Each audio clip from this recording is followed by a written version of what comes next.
Hello বন্ধুরা, কেমন আছেন আপনারা সবাই? আশা করি সবাই অনেক ভালো আছেন। গরম গরম এরকম বড়া পাইলে আর কি লাগে বলেন? তো আমিও বানিয়ে ফেললাম এরকম একটি সুন্দর সুস্বাদু বড়া। এগুলো ছিল আমার সকালবেলার বেঁচে যাওয়া আলু সিদ্ধ।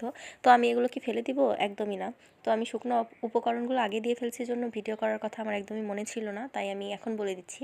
তো আমি এখানে আলু সিদ্ধ নিয়েছিলাম, ধনিয়া পাতা নিয়েছিলাম, কাঁচামরিচ নিয়েছিলাম, আর নুন হলুদ এগুলো তো অবশ্যই দিতে হবে। দিয়ে একটু সুন্দর করে ব্যাটার তৈরি করে নিলাম। এখন তেল গরম করতে দিয়েছি, আর তেলের উপরে এক এক করে আমি এরকম করে বড়াগুলো দিয়ে দিব। আর আমি এই শেপটাই দিয়েছি, আপনারা চাইলেন আপনাদের মতন শেপটা দিতে পারবেন। এটা একটু অসাধারণ খেতে একটি বড়া। তো আমার কাছে অনেক ভালো লাগে, আর এটি বিকালের নাস্তার সাথে তো একদম পারফেক্টলি যায়। আপনি 1 কাপ চা, সাথে এরকম একটি বড়া, বিকেলের নাস্তায় আর কি লাগে বলেন? অনেক সুন্দর একটি মজাদার সুস্বাদু বড়া এটা। এখন আমি সুন্দর করে ভেজে নিব। এক পৃষ্ঠায় আমার ভাজা শেষ। এখন আমি উল্টায় দিচ্ছি।